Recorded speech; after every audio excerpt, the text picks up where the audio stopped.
Bonjour et bienvenue dans ce nouveau webcast. Fraude, performance, conformité, quel est le vrai coût d'un parcours client inefficace? Eh bien, pour aborder tous ces points, nous avons aujourd'hui le plaisir d'accueillir Alexis Vandamme, responsable commercial chez Signature Hit Group. Bonjour Alexis, Bonjour. vous êtes leader européen des transactions numériques sécurisées. Et Thierry Brunet, vous êtes directeur des systèmes d'information chez Ocapiat, un opérateur de compétences pour la coopération agricole, l'agriculture, la pêche, l'industrie agroalimentaire et les territoires, l'un des 11 OPCO agréés par le ministère du Travail et de l'Emploi. Bonjour Thierry. Bonjour. Alors, première question, messieurs, pour dresser effectivement le paysage lié au vrai coût d'un parcours client inefficace, Thierry, quels étaient les principaux défis que vous rencontriez, côté Ocapiat, concernant le parcours client avant que vous ne fassiez appel à Signature Hit? Le plus grand défi, c'était d'être en capacité de maîtriser qui se connectait à nos extranets. Les OPCO, ont des vitrines, des outils en ligne qui sont utilisés par des milliers de personnes, des personnes qui travaillent dans des organismes de formation, des CFA, des entreprises et on a constaté à l'été, à l'automne, 2024 qu'un grand nombre, se créaient des comptes, heu, avec des fausses identités. Ouais. Ou par usurpation d'identité de vraies personnes. C'était un vrai problème pour nous, et on avait besoin d'une solution pour nous aider à lutter contre les fraudes issues, de ces faux comptes, en fait. En quoi était-ce un vrai problème? C'était un problème de nature, financière, de nature réglementaire, Dans un premier temps, c'était effectivement financier parce qu'on se disait: «Mais s'ils accèdent effectivement à des comptes et à nous demander des demandes de prise en charge, en plus, derrière à nous envoyer des factures, il y a un enjeu financier majeur» et puis, en tant qu'OPCO, on manipule aussi des données à caractère personnel, parfois sensibles, hein. On a certaines données qui sont sensibles et donc, on avait évidemment l'obligation et on a toujours l'obligation de protéger les données, des bénéficiaires des actions de formation. Et donc pour nous, c'est un double enjeu. On devait assurer évidemment la protection des fonds publics, hein, qui servent à payer ces formations et les contrats d'apprentissage, et en même temps à protéger les données. Donc il nous fallait une solution pour endiguer, les fraudes par ce canal, d'usurpation d'identité sur nos extranets. et j'imagine, Thierry, qu'avec, l'IA, c'est un phénomène qui s'est accéléré, ce phénomène de fraude. Et est-ce que vous avez un type de fraude auquel vous avez été particulièrement confronté avec l'émergence de l'IA? On constate que les pièces qui sont transmises par les fraudeurs, quand on les voit, bien sûr, on les identifie, elles sont presque parfaites. En fait, on sent qu'ils se sont fait aider par des IA. Bien sûr, il y a la connaissance du métier, de la gestion des formations, mais on sent que les fraudeurs ont un niveau, qui est monté en gamme. Donc difficile à détecter, hein, très difficile à détecter. Donc on s'est vraiment concentré sur les individus qui allaient agir, les individus qu'on avait en face, qu'il fallait qu'on maîtrise, qu'on connaisse, qu'on sache identifier, et qu'on responsabilise quelque part. Alors, Alexis, au-delà de l'exemple, décrit par Thierry, dans ce contexte, comment les organisations doivent-elles faire évoluer leur système d'information, ou leur système, en tout cas, de vérification, d'identité de manière plus générale? Est-ce que vous avez des exemples? Est-ce que vous avez des tips à nous donner? Oui, bien sûr. Alors, la fraude, en fait, concerne toutes les organisations, publiques, privées. On pense souvent à des secteurs qui sont, il est vrai, beaucoup plus contraints d'un point de vue réglementaire à respecter bien, des étapes de vérification d'identité. On pense, à la finance, on pense à l'assurance également. Donc ces 2 secteurs-là sont, j'allais dire, ont un petit peu plus de maturité sur ce sujet parce qu'ils y sont confrontés et doivent y répondre pour des questions réglementaires. Mais au fond, tous les secteurs d'activité aujourd'hui sont concernés. L'exemple de la formation, et de Capiat ici en est un exemple, mais que ce soit dans le monde de l'université, que ce soit dans le monde de l'internet, de l'accessibilité à certains sites internet, de la majorité sur les réseaux sociaux, tous les secteurs sont concernés par la nécessité de vérifier qui utilise le service, est-ce qu'il est en droit de l'utiliser? Très bien. Donc, ça concerne effectivement de très nombreux, secteurs, dont celui donc, de la formation, des compétences. Thierry, pour justement pour asseoir ce projet, côté Ocapiat, Qui avez-vous embarqué côté métier? Ben, alors déjà, il nous fallait une solution technologique rapide, simple, efficace, fiable, Ouais. heu, qui, heu, qui s'intégrait dans notre solution, dans notre parcours. Et quand on l'a identifiée, effectivement, il fallait la présenter, il fallait la présenter et expliquer que c'était la solution, on va dire, optimale pour sécuriser, les fonds et les données. Et donc, le COMEX d'Ocapiat, a été, rapidement, informé de cette possibilité, donc que j'ai proposée. On a proposé à la présidence. Ouais. Heu, on est passé, aussi, on en a fait un point des conseils d'administration, des 2 premiers conseils d'administration de 2025, pour valider, entériner qu'on pouvait, commander la solution et l'intégrer, la déployer, la mettre en œuvre pour sécuriser, ces parcours.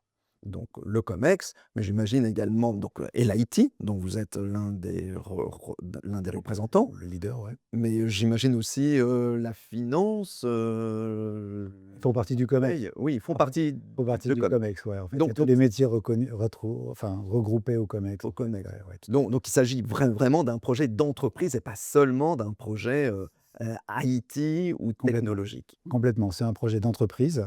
Cette phase d'onboarding, de création de compte, c'est un processus à part entière, qui est au centre en fait de l'arrivée du contact de connaissance de nos clients, qui était géré par un grand nombre de personnes, hein, jusque-là et donc ça soulage en fait d'être, en capacité de mieux maîtriser. Donc effectivement, on a embarqué, bien sûr l'IT, ça c'est sûr. Maintenant, on a aussi embarqué les services, juridiques, Mmh. le DPO, qui a eu à mettre à jour, les CGU, dans lequel il faut effectivement bien expliquer aux utilisateurs, quelles sont les conditions d'utilisation de ce nouvel outil qui intègre de la biométrie, hein, clairement, et lui expliquer comment les données sont conservées, combien de temps. Typiquement, Ocapiat ne les conserve pas. Ça, c'est déjà un point essentiel, en fait. On fait confiance à Signaturite pour les conserver un certain temps. Et donc, cette documentation, elle est essentielle, pour pour le bon fonctionnement du projet, la bonne marche du projet. On a aussi l'AIPD, l'outil de Qui permet de ouais, vérifier ouais, l'impact, en fait. l'analyse d'impact, en Ouais, fait, d'accord. qui a été fait avec Signaturite. Ouais. Il nous a permis, d'être conformes avec le règlement. Et puis le projet informatique derrière, il a été naturel, hein. On a paramétré, évidemment l'outil, on a mis en œuvre les API. Ça, c'était, 3-4 mois, un maximum. Et donc on a réussi à faire un ensemble cohérent. La partie design aussi, la partie, ergonomie est essentielle. C'est-à-dire qu'il faut é impérativement bien prévenir son utilisateur. L'utilisateur qui va, demander, la création d'un compte, heu, qu'est-ce qui va lui être demandé? Il Ouais, faut vraiment le prévenir, l'informer. l'informer sur l'ensemble des activités qu'il va avoir. C'est super rapide en plus, hein, ça dure 2 minutes, Ouais. et surtout s'il a tout prévu, hein, ça c'est clair. On va y revenir et donc au global, la phase de mise en place d'un tel projet vous a pris combien de temps chez Ocapiat? Au total, c'est 8 mois entre l'idée Ouais. et la première identification. Voilà, c'est avec une partie technique qui fait moins de la moitié du projet, en fait. Et qu'est-ce qui a emporté, l'adhésion des parties prenantes de Ocapiat en faveur de la solution, Signaturite? Cette sécurisation, en fait, Ouais. cette confiance et cette, capacité à adresser, la problématique des usurpations d'identité. Mmh, Voilà. mmh. On s'est mis, dans une position, comme ça a été signalé tout à l'heure, des banques, des assurances en ligne qui ont besoin de connaître leurs clients. On a la même problématique, en fait. On a besoin de savoir qui se connecte à nos extranets et donc on utilise les mêmes outils, pas les mêmes armes, mais les mêmes outils pour nous protéger, des fraudeurs avec ça. Alexis, côté, Signaturite, de votre point de vue, qu'est-ce qui fait qu'effectivement Ocapiat a adhéré à la solution et qu'est-ce qui fait que les organisations qui font appel à vous, font appel finalement à vous et à votre solution? Alors, la première raison, je pense que c'est un contact qui a eu lieu au bon moment, c'est-à-dire, un contact commercial qui a eu lieu au bon moment où ces enjeux étaient, déjà mis en lumière, dans les équipes de Capiat. Il y a bien évidemment le leadership, de Thierry, qui, était un petit peu une locomotive, hein, sur ce projet et qui aujourd'hui, j'allais dire, fait, écho, dans j'allais dire l'environnement dans lequel Capiat, s'inscrit. Et Thierry le citait, je pense que ce qui est important, c'est l'accompagnement au changement. Mmh. Ce qu'il disait, c'est qu'à la fois solliciter les bonnes personnes en interne, expliquer quel est l'objectif de cet outil, comment est-ce qu'on peut le mettre en place et quels sont les bénéfices à en retirer, le retour sur investissement qu'on cite Mmh. souvent. Bien. Mais c'est également le cas dans l'accompagnement des utilisateurs, ceux qui vont utiliser cette solution in fine et qui est clé pour justement garantir le meilleur succès possible dans la mise en place de ce projet. Alors, justement, on anticipait sur la question ROI. Thierry, quels sont effectivement les principaux gains que vous avez pu observer, côté OCAP4 avec l'utilisation de la solution, Signaturite, en matière donc d'onboarding client? Le gain le plus important, en fait, c'est le temps d'activation d'un compte, en fait. Tout simplement, Ouais. quelqu'un qui a passé les étapes, Signaturite, hein, on a plus confiance. Il y a encore un contrôle humain, hein, qui existe chez Ocapiat avant de rendre le compte fonctionnel. Maintenant, il est beaucoup plus rapide depuis qu'on a Signaturite. Heu, voilà, avant, il y avait des appels, éventuellement des courriers, c'était lourd, long et cher. Aujourd'hui, c'est beaucoup plus rapide. Donc C'est un pas gain de temps, c'est c'est ça? un gain de temps énorme et surtout de confiance Bien. en fait. Après on a des outils de scoring et le fait que l'utilisateur ait été, même identifié formellement avec Signaturite, met un indice de confiance beaucoup plus important. Voilà, donc ça a un prix, colossal et puis, le ROI sur la lutte contre la fraude, en fait, hein. Ouais. On finance, les contrats d'apprentissage qui sont des montants à chaque fois assez importants, qu'on paye en avance, en fait. Donc si on les décaisse, eh bien, on les récupère pas derrière. Et donc c'est tout de suite ça se compte en millions d'euros, en fait, hein, voire en dizaines. Donc on peut vite être submergé par des fraudes et cet outil-là nous apporte satisfaction, au moins sur ce volet, Sur ce volet-là. ouais. Alexis, justement, au-delà donc de l'exemple, au Capiat, quels sont les principaux gains que l'on peut attendre effectivement, d'une modernisation de son parcours client, en faisant appel à une solution qui la modernise, l'automatise? Thierry a cité la rapidité. Alors dans ce domaine, nous parlons du time to yes, c'est-à-dire combien de temps l'utilisateur final va s'inscrire dans ce parcours, combien de temps ça va lui prendre pour aboutir au service, auquel il souhaite souscrire. Donc c'est effectivement un critère qui est extrêmement important. Je parlerai aussi, je pense, du sérieux de la solution. Ce que j'entends par là, c'est que, au fond, lorsque un utilisateur se rend compte de la fragilité d'un système d'information qu'il utilise pour souscrire à un service. Ça m'est arrivé dernièrement dans un domaine d'assurance, sur lequel je ne m'étendrai pas ici, mais au fond, on se pose, des questions sur le sérieux de cette organisation à traiter les documents qu'on lui confie, les cartes d'identité, les documents parfois, assez confidentiels, les bulletins de salaire, les avis d'imposition et donc je pense que cela, donne aussi une image de l'entreprise ou de l'organisation qui sollicite, justement de récolter ces documents. Pour rappeler, il y a dans ce qu'on appelle le KYC, en fait, il y a 2 briques. Il y a Aussi, l'identification, authentification des personnes. Est-ce que, Thierry est bien Thierry et c'est bien lui qui est derrière son ordinateur ou son téléphone portable? Parce que les parcours sont hybrides, hein, on peut les faire, sur les 2. Et ensuite, il y a la complétude et l'authenticité des documents qui sont fournis. Combien de services, nous disent que parfois ils demandent le recto et le verso d'une carte d'identité, ils ne reçoivent que le recto qui est qui plus est de mauvaise qualité, qui ne permet pas mmh, forcément de retirer les informations nécessaires. Donc au fond, qu'est-ce qui a gagné? C'est justement sans doute ce time to yes, d'aller plus vite, d'avoir un parcours qui accompagne réellement l'utilisateur final et qui donc lui apporte satisfaction plus rapidement. très bien.